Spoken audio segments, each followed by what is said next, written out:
you. Thank you.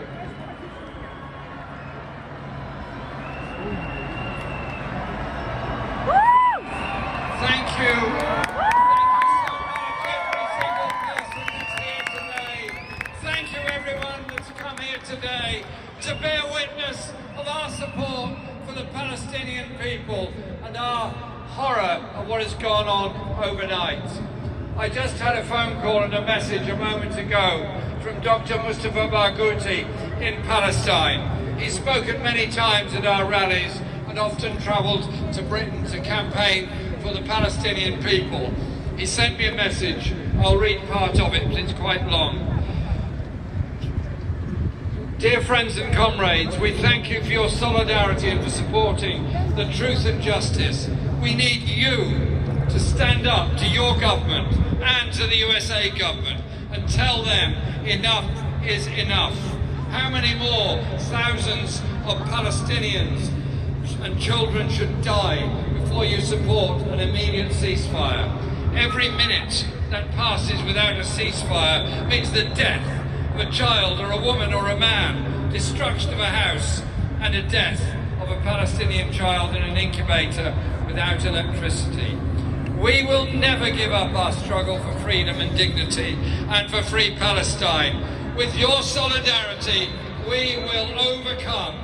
And a day will come when you will tell your grandchildren that you were part of the noble struggle for a free Palestine.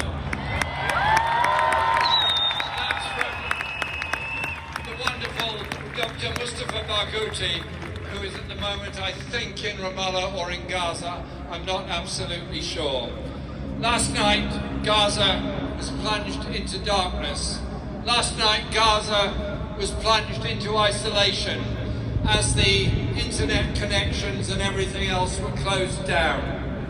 You might think about relying on people who we don't know and have no control over, denying us all the methods of communication. There's some important lessons here. People in darkness last night, in rubble, in destroyed buildings, waiting and waiting for a bomb to fall. The last moments of life that children would have experienced would have been hunger, thirst, fear, and finally a bomb through their home, and that's the end of their life. 8,000 people have died in Gaza. What happened in the Negev was wrong. What's happening now is totally wrong under any circumstances whatsoever.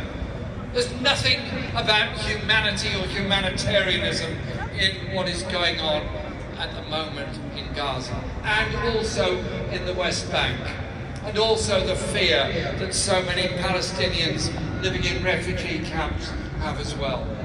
What we're witnessing is the destruction of life, of culture, of art. The artist that will never paint again, the teacher that will never paint again, the baker that will never bake again, the taxi driver that will never drive again. All people being bombed by 21st century weapons into a nation under siege, in poverty, in reliance on the UN for all the basics of life. This is abominable beyond belief. We're here today in Parliament Square, as are thousands of people all around the world, sadly bearing witness to this on television. The world's nations voted at the UN last night in the General Assembly of the United Nations by an overwhelming majority to demand a ceasefire. It's not much to ask, a ceasefire when children are being killed by weapons coming through the roofs of their homes. And to their eternal shame, and it is an eternal shame, the British government abstained on that vote. The United States voted against. And James cleverly, on television, television this morning claimed that our duty was to stand in solidarity with Israel's defence. I ask myself, what is offensive about bombing a school or telling a hospital team leave the building because we're going to bomb it when it's already overfull with desperate people? We're witnessing the destruction of life. We're witnessing the end game of the arms industry that supplies all these weapons that kill all these people. We're seeing the end game of political convenience and triangulation that cares more about what this person thinks to that person, to this industry, to that industry, to that interest group, to the other interest group. What about the people that are dying? What about the lack of human rights? What about the occupation of the West Bank? What about all around the world? And so we say no, no, no to the ethnic cleansing of the people of Gaza, which is going on at the moment. And never forget that 90% of the population of Gaza are themselves, either individually or by descent, come there from the Nakba in 1948. Are they now going to be driven out of Gaza to form a new Gaza in the Sinai, and then the whole thing will kick off again? Or are we going to witness a ceasefire and a process that brings about peace and recognition and an end to the occupation? I have visited all parts of the region many, many times, and I've met wonderful people there, and I've been in touch with them by the phone and so on over the last few days. Their stories are heartbreaking. The artwork that people are sending me over the phone is devastating. When you see all their painting and all their drawing is just about the destruction they're witnessing. It's their form of therapy to try and get through. One place I loved visiting in Gaza was a place called the Beach Primary School. It's right up the top end of the Gaza Strip, the north end of the Gaza Strip. You go onto the roof of the school and you can see the fence around Gaza. You can see the lights of Ashkelon to the north, and you can see Israeli soldiers just over the border in Israel. And this school is beautifully run by a very, very dedicated, wonderful group of teachers and supporters through the United Nations Relief and Works Agency. Beautifully kept, beautifully run, and the children full of enthusiasm and hope and singing and dancing and sport and literature and poetry and art and everything else, enthusiastically showing me their paintings and reciting in Arabic, translated for me, the poems they'd written.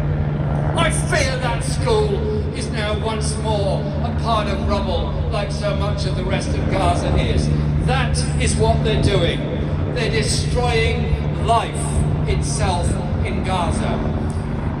Like all of you, I feel very angry and I feel very frustrated. I want to live in a world that's free from racism of all sorts. Islamophobia, anti-black racism, anti-Semitism, any form of racism is unacceptable in any way.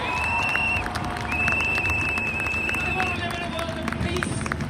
I want to live in a world where we respect each other, where we don't think security is the ability to kill our neighbour, where we think security is the ability to support our neighbour, to feed our neighbour, to help our neighbour, to respect our neighbour.